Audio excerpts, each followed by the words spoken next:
If you followed me for any length of time, you've probably seen me do these before. If it's your first time ever watching me train arms, I don't like speaking in absolutes a lot, but I think this is the best tricep exercise you could possibly do for your triceps.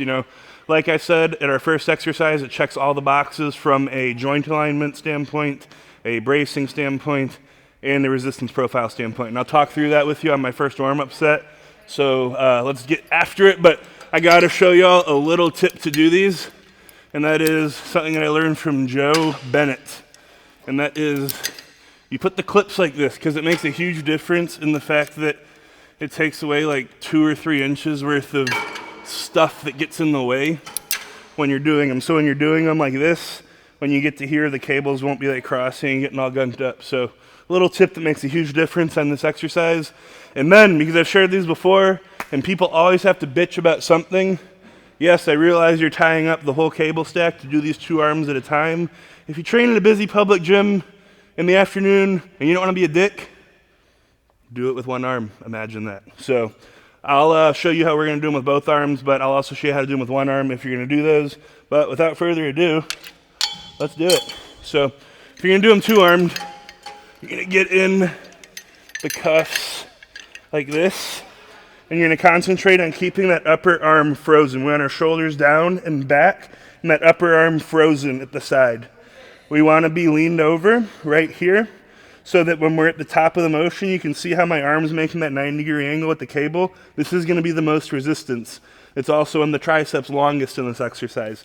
As we move through with that elbow pinned at our side, you'll see those cables get closer and closer and closer, and that angle closes. It's at 90 there. As it gets closer, the resistance will mechanically drop off because of that. So it's getting lighter as the muscle gets shorter, which is what we want. Finally, because we're crossed with the cables, as we come out, you'll be able to see that cable is running pretty much down my arm on both sides. So the joint alignment's really great for this.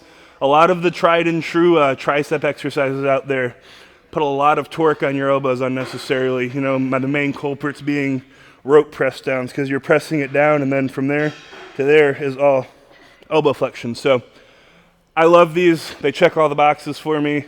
They've made up probably 80% of my tricep work for the last 5 years, and I don't have too bad a triceps. So let's do it. Easy work.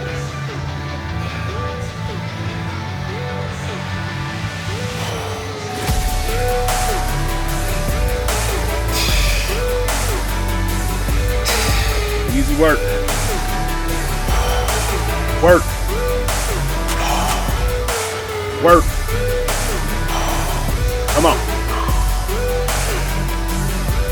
In. Let's go.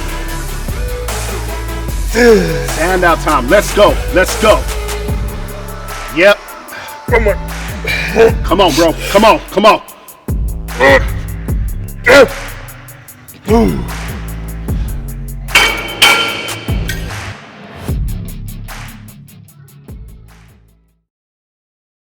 For all of y'all out there that want to do these 1 arm at a time because y'all have to or you feel the need to, very simple. So get the cable, and then, thinking about the only thing that changes really is the alignment aspect for this. We're still in the same position, still thinking about keeping everything frozen. Only thing that changes is since we're doing 1 arm, we want to think about keeping the pulley, wrist, elbow, shoulder all in relatively a straight line so we can get that good joint alignment, and you will just do 1 arm like this, and then move on to the other arm. So that's how you do them single arm.